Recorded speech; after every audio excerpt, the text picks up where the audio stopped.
Hey, what's up, guys? We're here now at a remote port in Greenland, where, as you can see down there, Denmark has just sent in the Arctic Special Forces. They got shiesties, they got camo, they got ghillie suits, they got big-ass dumpers, and they're about to walk up here. I'm shaking right now because I'm so nervous being an American. What I find funny about all this is everyone's saying, no, there's no problem, everything's cool, and just more troops, planes keep coming, ships keep coming. We got the special forces here unloading their weapons. There's a troop buildup. We've been saying it all along. Hello, brothers. How you doing? What regiment? What regiment are you with? So all the politicians are saying, yeah, no, everything's fine, nothing to see here. But as we were in the port this morning, 2 warships came in. The airport is being inundated by troop transport after military plane. These guys here are like full on night vision glasses, silencers, SEAL Team 6, Special Forces kind of shit. And we're going, well, what's happening? And every time we ask the question, no one will give us any answers. And these guys wouldn't even give us their regiment. Something smells fishy. Something smells fishy in Greenland. And do you see a historical precedent for what's happening now? September 38th. Stephen Miller's wife put out a tweet that had Greenland but with an American flag. What was the reaction here about that? People were very angry, especially Greenland. Yeah. You do whatever you can to behave stupidly. But of course, Greenland was angry. This is not our flag. Right. Now you want us to take your flag. We will not have your flag. So it's negative. You get a negative impression all the time. If you want something, don't behave like that. Right. Stephen Miller also said, the one who is the most violent has the right. Those who have the power, the force, are entitled to use it. Mm-hmm. This is the law of the jungle. Mm. It's also the fundament of fascist ideology. Think about that. Mussolini swore to violence. He took Ethiopia. That's fascist ideology. I think Americans should be aware that perhaps one morning you wake up and you have got a fascist. And do you see a historical precedent for what's happening now? September 38th. I don't like it, but that was the same. You saw every day in the papers. Germany saying something about Czechoslovakia. We must have. Then we want Austria. Get Austria. We want Memeland. We got Memeland. We want Danzig. We got. Then the war came out. They had not expected Great Britain to react on the 1st of September 39. What do you think they're going to ask for this week in Washington? You know it yourself.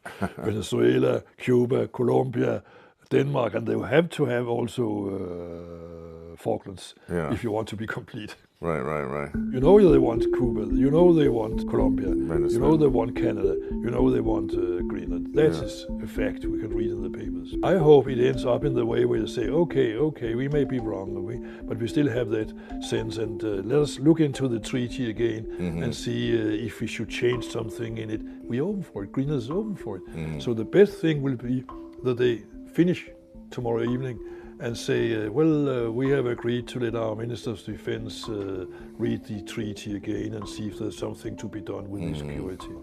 Then we are friends and loyal partners again. And do you think that happens, or do you think everybody pushes? If they are wise, it happens. What's this doing to our relationship with Denmark now? I think you have destroyed it. We're here with the man, the legend, Per Stig Møller, the ex-foreign minister of Denmark, very much in demand right now. Why? Because you were the last guy to actually negotiate a treaty with America. 2004 for the defense of Greenland. In that treaty, and you can correct me if I'm wrong on anything, is basically that America can do what it wants security-wise in Greenland. It just has to consult Denmark. Yes, and Greenland. And Greenland, yeah. Which is fair enough. We cannot have 10,000 American soldiers suddenly standing in Nuuk. You have to talk with Greenland about it before they come. But we cannot say no to you. So if you want more bases, it says important things can be done in this way, big things. So if you think that there's a hole in the security wall, can amend it. if you think you need another port for other ships, when we can start building it together. So that's why I don't understand why Vance all the time talks about we have not made our defense of Greenland. You did not. You left. Our message to Denmark is very simple. You have not done a good job by the people of Greenland. You have underinvested in the people of Greenland, and you have underinvested in the security architecture of this incredible, beautiful landmass filled with incredible people. So let's get into that.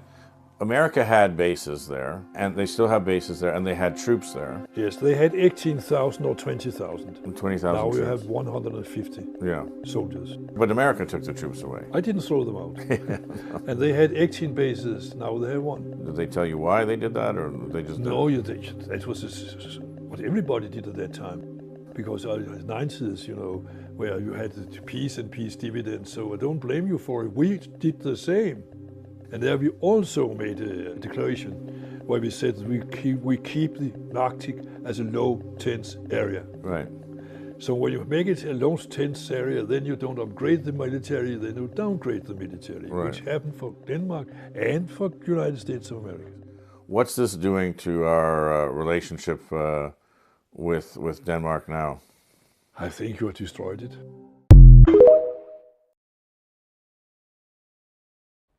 But why do you think the U.S. wants Greenland? I think it could be about looking at it as a business deal, expanding the United States. I think it could be military concerns, but I also think there must be some kind of wish for resources, and I don't think they want China to win. So this is also one of the reasons they keep bringing that up. I think that there's a lot of connections with these billionaire companies that they have a lot of connections to, trying to make sure that we build more rockets and military equipment, and a lot of these rare earth minerals can be found in Greenland as well, so that might also be a factor. The Greenlandic people will try to negotiate in a sense of pride, and this is our country, and what can we cooperate on, where perhaps, from what I've heard, it would be more of a standpoint from the United States that looking at it like a business opportunity. Why it's so easy to consider it a business as opposed to like a nation is because it's not a homeland for the people who are in control of it.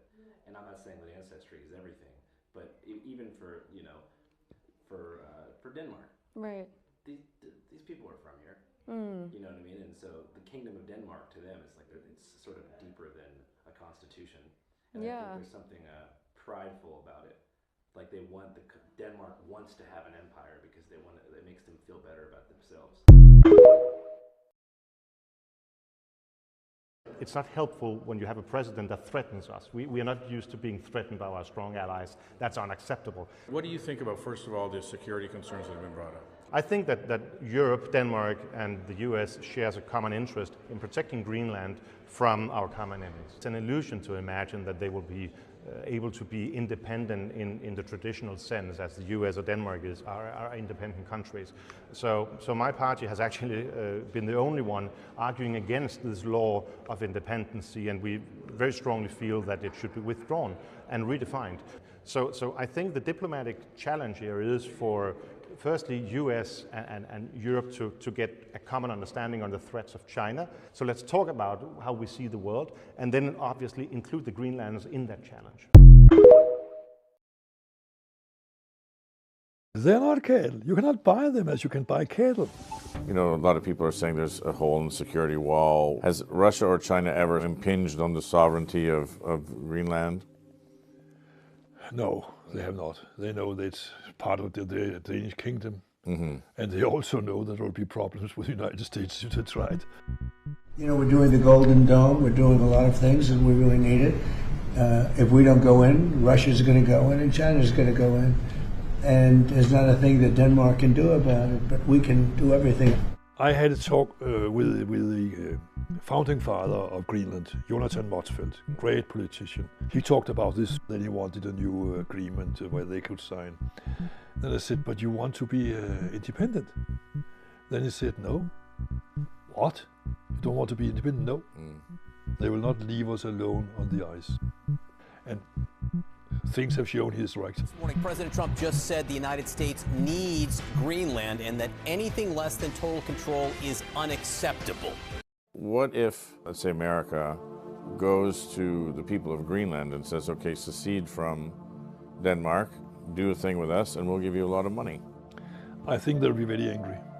That's, I think, one of the most stupid things you could do. Okay. Because they're not cattle. Yeah. They're not cattle. You cannot buy them as you can buy cattle. They are very, very angry. So that was not the most stupid thing you could say. Also, Rubio said it the other day, we don't want to invade Greenland, we want to buy it.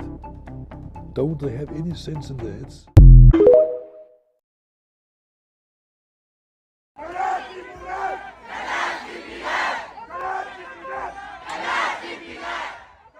So we're trying to get to the front.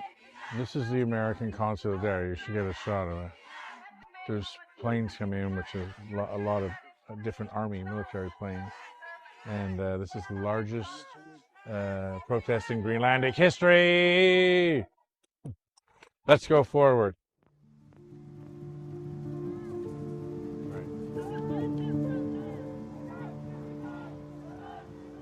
And what are you guys doing? We are protesting against Trump's continued threats of annexation, of trying to purchase us or acquire us in any way. We are not for sale and has never been. And this is just a way to show it, because they have continuously said that people here want to be American. I have not seen a guy that has been wanting to be American right here.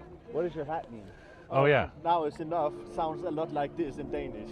And is it sort of a play on a Trump hat? Like Oh, yeah. Yeah. I have a Trump hat at home because I met Trump Jr., but I'm not going to show it here. Oh, no. And well, Trump Jr. came here, right? Yeah, I was one of the guys that Really? met him. Well, tell me what happened.